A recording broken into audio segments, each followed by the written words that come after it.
All right, guys, welcome to another episode of Dropping Dimes. I'm your host, Flav Oriana, brought to you by Four Corner Sports. All right, like I said, guys, Javier won't be back most likely until as late as January. Maybe he'll probably appear sometime in December, but as of right now, I'm gonna hold it down until January, and then Javier will be, officially back, doing this show with me. Until then, all right, guys. So let's kick this off. Yes, you read the title, early NBA season predictions. So after I made the episode of Russell Westbrook ended up getting traded towards the Washington Wizards in exchange for John Wall, I was thinking, you know what? The season is gonna start on January. Not January. December 22nd. It's gonna kick off with the Lakers against the Clippers. That's gonna be the first matchup. Second game is gonna end up being the Brooklyn Nets against the Golden State Warriors. And I was thinking to myself, I was like, you know what? Why don't we already go into the early NBA season predictions? We'll cover who's gonna win it all, who's gonna make the playoffs, who's gonna win MVP, Rookie of the Year, six man, all that good stuff. All right. So why don't we kick it off? So as you know, there's been a couple of what's it called same faces, different places. Like for example, Gordon Hayward, he declined his option. He declined. Well, I think he was supposed to make $34 million if he would have opted into that this year with the Boston Celtics. Instead, takes a 4-year deal for 120 to go to Charlotte. Now, did Charlotte overpay? Yes, they did. You're not going to have the top-notch superstars going to Charlotte because they want to play for Michael Jordan. It is still Charlotte, North Carolina. It is not a glamour spot. Trust me, I've been to the Carolinas. It's not that much of a glamour spot. All right, it's not New York. It's not LA. It's not Miami. It's none of those type of places. It's Charlotte. So Charlotte, has to overpay for superstars or even stars or all stars in that matter, and that's where I consider Gordon Hayward. He is an all star. The Hornets also ended up drafting. Yes, they drafted LaMelo Ball. Now he's box office in my opinion. I mean, everybody knew who he was. Whether you're talking about your everyday hardcore NBA fans, your casual fans, everybody knew who he was. I mean, LeVar Ball is a genius when it comes to marketing. So, yes, you pair him up. You have Gordon Hayward, LaMelo Ball. I'm so sorry, LaMelo Ball. LiAngelo, he ended up signing with the Lakers. You got LaMelo Ball at point. You got, Devontae Graham, most likely a shooting guard. Gordon Hayward at the 3. And as for that, I mean, you can mix and match what are you going to do with the rest of the Hornets lineup. I mean, Hornets definitely improved. Another team that ended up improving was the Atlanta Hawks. Atlanta Hawks ended up getting Rajon Rondo. He was in a sign with the Clippers, and then Atlanta ended up just giving him too much money for him to pass up upon. So obviously he took the money. I mean, this guy's already a champion. Does he need another ring? No, he doesn't need another ring. But I think it's going to be very interesting. His leadership is definitely going to be carrying on in that Atlanta Hawks locker room. He's most likely going to end up coaching up Trae Young. So you add him. You also get Bogdan Bojanovic, pronouncing his name correctly.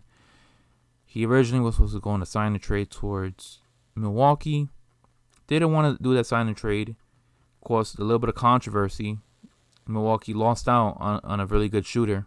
I mean, this guy's a bucket. I mean, when I say he's a bucket, I mean, this guy's a bucket. I mean, this guy is everything that you would expect from Tyler Hero. This guy's a scorer. This guy can easily give you 18 a night. And the Kings really lost out on a good player.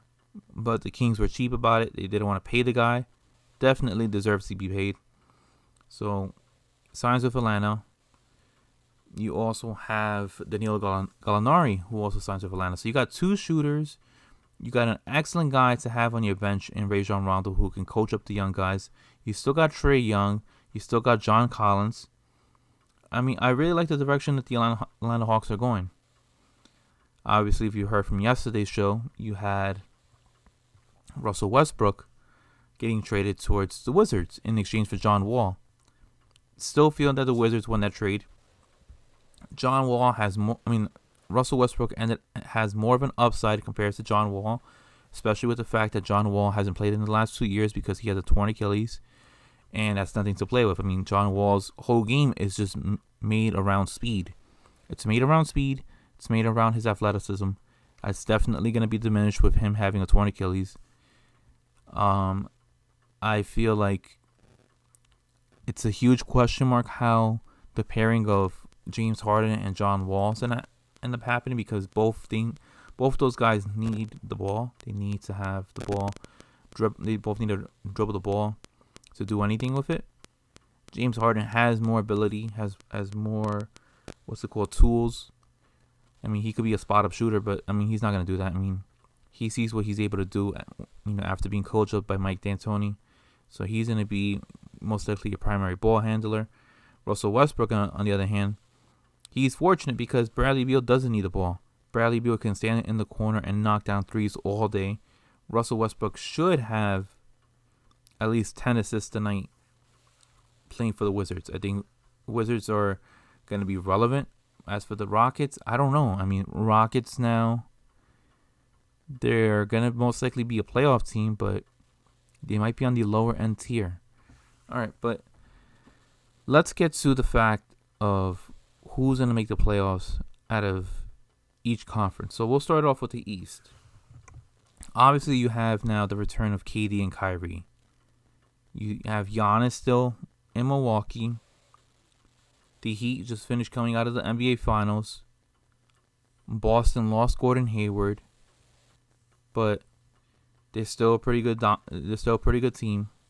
Toronto lost a good piece in Marc Gasol and Serge Ibaka, but they were able to retain Fred VanVleet. Indiana really didn't do much. Who else? Orlando didn't really make much noise. So, if I have to rank them, I'm going to say Milwaukee most likely ends up getting the number 1 seed. And here's why out of the East. It's going to take some time, I feel like, for Kyrie and KD to get acclimated playing with one another. This is going to be their second season in Brooklyn, but their first season playing with each other, because KD sat out all of last season, in which he was, rightfully so, on doing because of a torn Achilles. Now, I do feel that Brooklyn's going to be the number 2 seed. Those two guys are going to be very dominant. I really do hope that they don't trade for James Harden. I know a lot of people in the media. I know a lot of people that I know personally that want James Harden in Brooklyn. I really don't want James Harden in Brooklyn. I don't want them to give up Caris LeVert. I don't want them to give up Spencer Dinwiddie. I don't want them to give up Jared Allen. Reason being is because that right there, those 3 guys are very valuable. You can have those guys, pick up the slack in case you want to have both KD and Kyrie rest up for a couple games, during the season, because this season is going to be a bunch of back-to-backs. It's going to be a grinder. Plus, I don't want James Harden in there because it's going to create a lot of controversy with Kyrie. Kyrie's a ball handler. He's going to need the ball more. KD can be a spot-up shooter if he has to, especially with him recovering from the Achilles. I got Brooklyn number 2, and then also with the fact of first-time head coach Steve Nash. Yes, he's going to be having his assistants, Mike D'Antoni running the offense, Jacque Vaughn running the defense. It's going to get some getting used to. I want to say that, yes, they're going to be the number 2 seed. So I have Milwaukee number 1, Brooklyn number 2, number 3. You know what? The number 3 team, I was very, very enticed on putting Miami, but I'm going to end up putting Boston. Boston is going to be the number 3 seed, and here's why. Jaylen Brown and Marcus Smart are going to pick up the slack that Gordon Hayward, now that Gordon Hayward is no longer on the team. You're going to give more shots to Jaylen Brown. You're going to give more shots to Marcus Smart, more shots to Kemba Walker. I think, in my opinion, Gordon Hayward was good and he was very useful. But at some point, I felt like he was taking away a little bit of shine and a little bit of growth in Jaylen Brown and Kemba Walker. Jason Tatum is always going to get his shots. Believe me, that guy is becoming a superstar before our own very eyes. Many of you guys may agree, many of you guys may disagree. Javier has said it to me. He says he feels like Jason Tatum is average, that he's overrated. I personally don't think so. I think that this guy can easily be the best player in the East in a couple years. I mean, we'll see what happens with Giannis and KD, in a couple years. But Jason Tatum's, stock is rising like crazy, in my opinion. So you give more opportunities for Jaylen Brown, Kemba Walker, Marcus Smart to create shots. I really like that. Now you don't have to worry about getting Gordon Hayward into the mix. That's very good. I truly do feel like this is going to be a better team now, especially with the fact they got Tristan Thompson to secure rebounds. I love that. I really do love that. I got Boston as the number 3 seed. The number 4 seed, I'm having Miami, and here's why. Miami has now second year of Tyler Hero. Tyler Hero looked fantastic in the playoffs. He was growing. I mean, another year of experience. The fact that everybody had that layoff from March up until July, it's gonna get everybody more acclimated to focus on their work. Once they got into the bubble, Tyler Hero looked like a different player. Him and Duncan Robinson are just lethal. Those guys are snipers, especially Duncan Robinson. You also have Jimmy Butler, going into the second season with Miami. I just love the fact on where Miami's going. They re-signed Bam. Who knows what's going to happen with Miami next year. But as for this year, I got the number 4. Erik Spoelstra is one of the top head coaches in all of basketball. Trust me, even though Miami might be number 4 ranked in the East, there's still a problem. They can actually make it back to the Eastern Conference Finals, if not make it to the finals. But I'm not getting too high on myself on Miami making the finals. Number 5, I got Philly. Philly, they got a new head coach. They let go of Brett Brown. Now they have Doc Rivers. Doc Rivers is there. Steph Curry, knockdown shooter. Look, if your name is Curry, at this point you got to be expected to shoot. And Steph Curry had a great year with Dallas last year. I think that Philly really got hurt when they lost J.J. Redick. They put too much onus on Tobias Harris. Now Tobias Harris is going to have less pressure on knocking down shots. Josh Richardson was not going to be a 3-and-D type of guy. He was more of a D and 3 type of guy. More defense than trying to shoot 3-point shots. Steph Curry is going to be knocking you down 3-point shots for a fact. So I like the fact of the Steph Curry pickup, Ben Simmons, and Joel Embiid. Let's see how this goes. I mean, I really like Doc Rivers being the head coach for Philly. Is this going to create more opportunities? What's going to happen? And plus, Tobias Harris had his best years when he was coached by Doc Rivers. I mean, you saw what type of player he was when he was coached by Doc Rivers when he was a Clipper. He had one of his better seasons of his career, if not his best season. I like the direction where Philly is going, but I still got them at number 5. As for number 6, I got the Raptors. Nick Nurse, great head coach, lost a few pieces, lost Marc Gasol, lost Serge Ibaka. They were able to retain Fred VanVleet. They would have lost Fred VanVleet. I honestly would have thought that they would have not made the playoffs. With Kyle Lowry just leading the team with no Fred VanVleet and just to Pascal Siakam. I don't think that was going to be enough, just because the East is no longer becoming your older brothers. Eastern Conference. Now it's getting better. It's getting better. From 1 through 8. I like the direction where the East is going. Toronto is not going to have the year that they're used to. I want to say they're most likely going to end up having about 46 wins, 45 wins, if anything like that. Something around that ballpark. I got Toronto as a 6th seed. Number 7, I have the Washington Wizards making the playoffs. And here's why. Russell Westbrook is now in DC. He's going to be running point guard. You have Bradley Beal. Looks like the Wizards really want to retain Bradley Beal. That's why they made that Russell Westbrook trade. They traded John Wall to Houston. They also traded a first-round draft pick just because Houston wanted some type of compensation.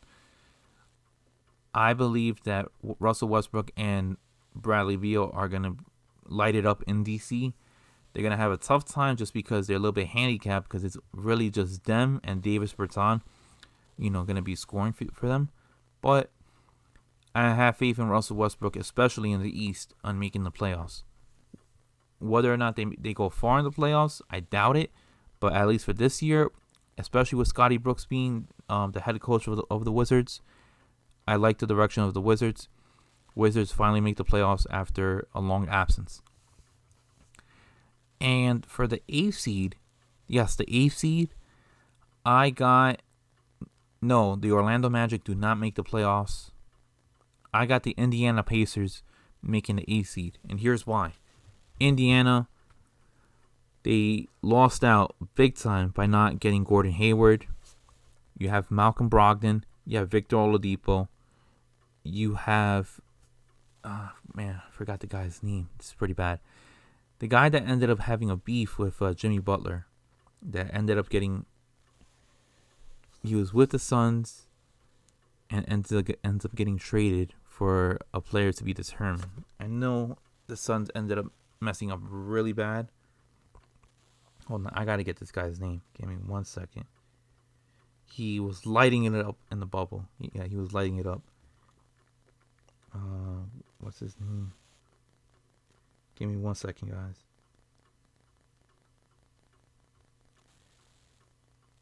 TJ Warren. Yes, TJ Warren. TJ Warren is on that team. You also got Sabonis on that team. I got Pacers, wrapping it up with the 8th seed. As for the West, of course, come on, guys. The Lakers are going to be the number 1 seed. AD re-signs for 5 years, $195. You got LeBron going to be there for the next 3 years. They improved. They got Marc Gasol. They got Montrezl Harrell. Yes, Montrezl Harrell is with the Clippers. You got Alex Caruso. You have, what's his name? Dennis Schroeder. I mean, I like the direction where the Lakers are going. They actually improved. Yes, even improved after they ended up winning a title. I got Lakers number 1. Number 2, I got the Denver Nuggets. Michael Porter Jr. was ascending in the bubble. Jokic was doing Jokic type of things. Kyler Murray. Jamal Murray. This guy might as well have been like the second best player in the bubble outside of LeBron. This guy was going ballistic. I mean, if they are able to improve from the bubble, keep on what they were doing in the bubble into this season coming up, wow, look out for Denver. Denver and the Lakers might end up re-meeting each other in the Western Conference Finals. Don't be surprised. But if Michael Porter Jr. is able to even grow more into his game, wow, I really love that matchup again. As for the 3 seed, I got the Clippers. The Clippers are going to be the 3 seed. Yes, you have Kawhi. Yes, you have Paul George. You still have Lou Williams. You still have Marcus Morris, who re-signed for 4 years. You also get Serge Ibaka. So you lose Montrezl Harrell, but you gain Serge Ibaka. I love that. I really do love that.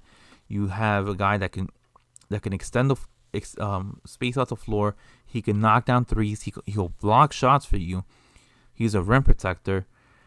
I really like the direction of that signing. As for the 4th seed,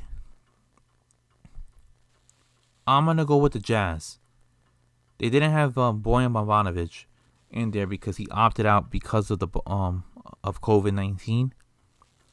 But you add him with a Donovan Mitchell who's going to be ascending, right? That series was legendary. Jazz and Nuggets.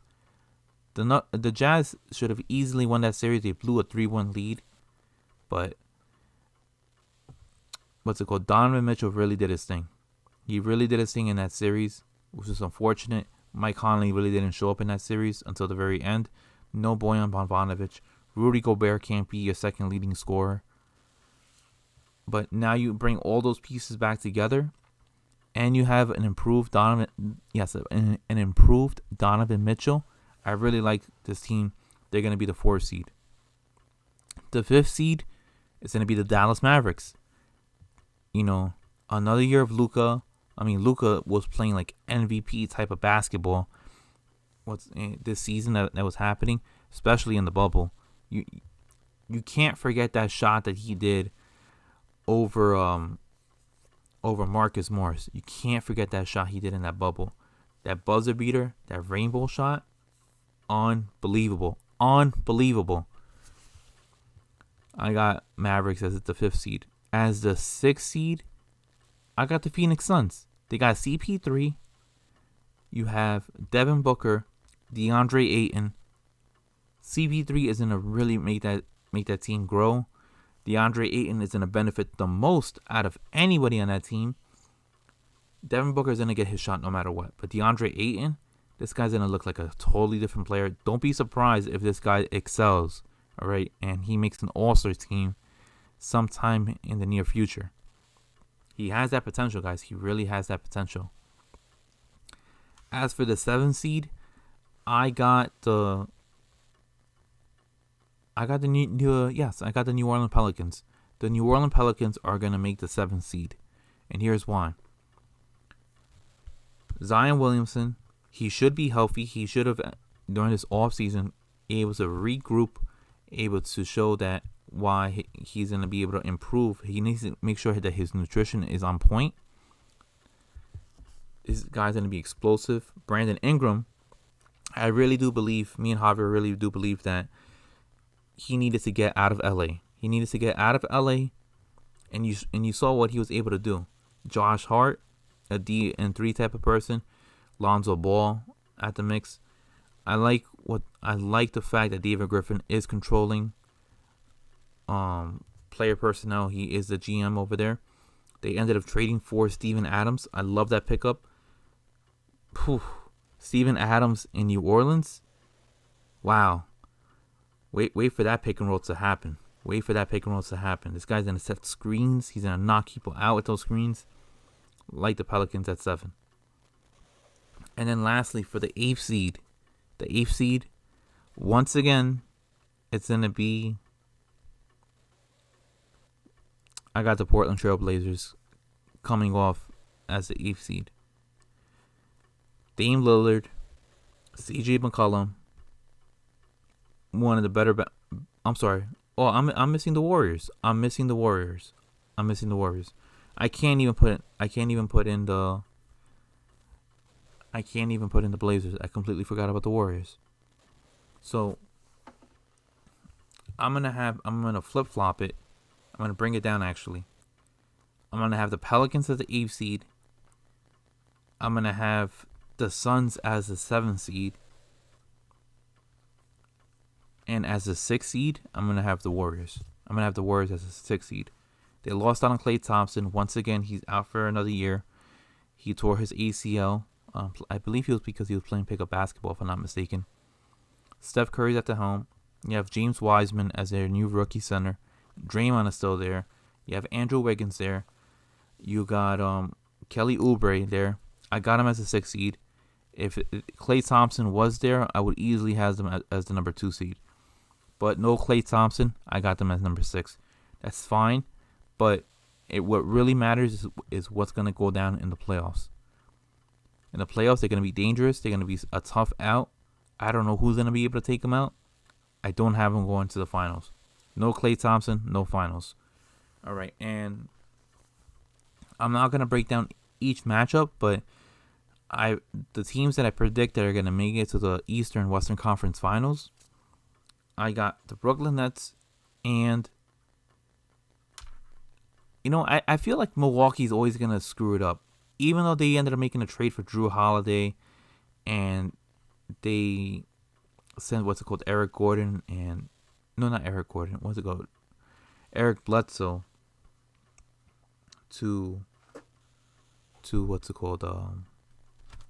New Orleans. I still feel like they're gonna mess it up. They're gonna mess up the opportunity for Giannis. I got the Brooklyn Nets making the Eastern Conference Finals, and I have the Philadelphia Sixers making the Eastern Conference Finals. I think those two teams are going to meet up in the Eastern Conference Finals. And as for the West, we're going to have the LA Lakers. And yes, we were supposed to have this matchup. We didn't. We're going to have the LA Clippers. It's going to be a battle of LA for the Western Conference Finals. Clippers versus Lakers. We were supposed to have that matchup this past season, but we didn't have it. We got robbed. Got robbed because Paul George decided to hit the sideboard, the side of the backboard, and Kawhi Leonard just had one of the worst games of his career. And as for whom advances, I got the Lakers and the Nets. The Clippers are not going to be able to overcome the Lakers unless they make some type of a big trade, or both Paul George and Kawhi Leonard rise up to expectations. And as for the Brooklyn Nets, KD and Kyrie are going to be way too much for the Sixers. Karis LeVert is going to be able to be somebody big in that series. Same thing as Spencer Dinwiddie. It's going to be too much depth. That's why I don't want them to trade for James Harden. And yes, I don't have Houston making the playoffs this year. I don't have the Knicks, once again, not making the playoffs because they didn't do anything. The Magic, I don't have making the playoffs. I don't have the Kings, the Timberwolves, you can name it. And who's going to win the finals between the Lakers and the Nets? That's a good one. That's a really good question. I'm going to go with the Brooklyn Nets, and here's why. Just too much depth. And I really do feel like KD is going to be a nightmare because he's just one of those unstoppable players to stop. He can pull off a mid-range 3-point. He could drive in. He's going to pull somebody out there. Do you want Kyle Kuzma to guard KD? Please. KD will drop 60 on Kyle Kuzma. Kyle Kuzma plays no defense. Dennis Schroeder then have a hard time guarding Kyrie. But you can say the same thing. I mean, Taurean Prince guarding LeBron. Taurean Prince can defend, but he can't stop LeBron. KD is gonna have a hard time guarding AD. Kyrie plays very little defense. I mean, Dennis Schroeder might be able to drop 20 on Kyrie. And it would just really come down to the matchup of center. Who's going to be at center? That's what it's really going to come down to. But I got the Nets winning that series. In 7. As for the MVP for the NBA in the 2021 season, I had to really think about this one. Now I'm retracting. I don't know if I should say it. You know what? Yeah, I'm gonna just go with it. For the 2021 season, I got James Harden winning the MVP again. And here's why. It's not gonna make the Actually, no. No, I can't go with James Harden. He's not gonna make the playoffs. And they're not gonna give the MVP to a non-playoff team. I'm actually going to give it to Steph Curry. I was really debating on James Harden or Steph Curry. I got Steph Curry. Steph Curry's going to win the 2021 MVP, and here's why. No Klay Thompson. Now, Warriors have very little expectation. They're going to make the playoffs. Playoffs matter a lot. They're never going to give the MVP to a non-playoff team. And don't be surprised if Steph Curry, drops over 30. Drops over 30, has about 8 assists a game. His 3-point percentage is going to be going through the roof. He's going to have a high, a high usage rate. This guy's going to be, a man on a mission. Yes, he's going to have more talent around him. They'll make the playoffs, barring injury. But I got Steph Curry winning the MVP. As for Rookie of the Year, I really do believe it's going to be James Wiseman. No, I'm sorry. I have James Wiseman coming in second. I got LaMelo Ball. And here's why. Hornets, you have Gordon Hayward there.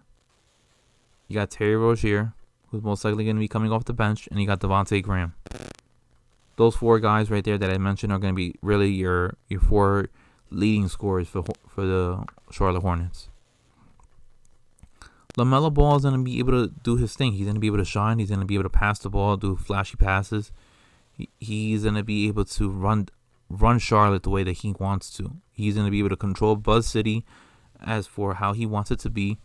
And it's going to be his show. I mean, I feel like it's a popularity contest when it comes to Rookie of the Year. And I feel like he's going to end up winning it. He's going to most likely end up winning it. Defensive Player of the Year. Defensive Player of the Year, I really do have Anthony Davis winning the Defensive Player of the Year. I think that with what he has in Marc Gasol and Montrezl Harrell, you put AD right there. Let's say you want to create like this super defensive lineup with LeBron at point. Is Avery Bradley still with the team or not? All right, if not, whatever. You put Alex Caruso in there. You put Montrezl at 3. You put AD at the 4. And at the 5, you put Marc Gasol. What? That's a scary, scary, scary defensive lineup. Can't stop that. You won't stop that. And AD will easily become in that defensive lineup. AD is your best player. AD is your best defensive player. He's in SWAT shots. He's going to protect the rim. He's going to cause, people driving in to alter their shots. I easily got AD winning defensive player. As for Coach of the Year, for Coach of the Year, I have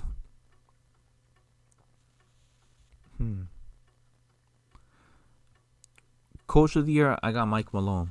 Mike Malone of the Denver Nuggets winning Coach of the Year. And here's why.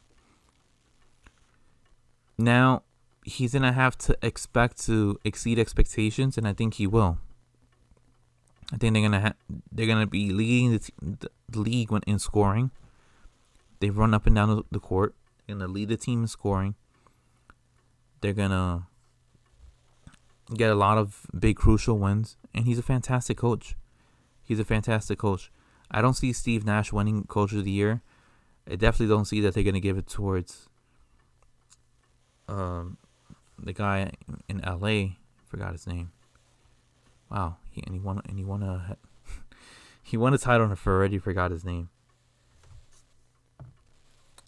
Frank Vogel. Wow, he's just so hard to remember. I'm always thinking of Jason Kidd on that bench. Isn't that bad? That I'm thinking of Jason Kidd as leading the team and coaching as opposed to Frank Vogel? I got Frank Vogel not winning it. I don't see Tyronn Lue winning it. Don't see Brad Stevens winning it. Neither Eric Spoelstra. I got Mike Malone winning it. And as for Executive of the Year, I wouldn't be surprised. I would not be surprised if it's once again the Lakers GM winning Executive of the Year. He's probably going to make some crazy trade once again as for trying to secure another trip to the finals, making it close for him to win back-to-back. Rob Pelinka most likely is going to end up winning Executive of the Year. And no All-Stars So that's why they mentioned no All-Stars, because there's not going to be no All-Star game. They're still going to have that All-Star break, but no All-Star game. But yeah, guys, I mean, that's going to be the early season predictions. Like I said before, Steph Curry is going to end up winning the MVP. AD, Anthony Davis, is going to win Defensive Player of the Year. You're going to have LaMelo Ball winning Rookie of the Year. Coach of the Year is going to be Mike Malone. And then lastly, Executive of the Year is Rob Pelinka. Brooklyn Nets are most likely going to win the finals. Brooklyn versus the Lakers. The Wizards make the playoffs along with the Suns. I mean, it's going to be very interesting. The 72 game season is going to be very enticing. I'm really looking forward to it. December 22nd is when it goes down, and you're going to have the Lakers and Clippers, and then lastly, you're going to have the Brooklyn Nets versus the Golden State Warriors. All right, guys. Until then, I'll talk to you guys next week, and you guys have a good night. Peace, guys, and have a good one. See ya.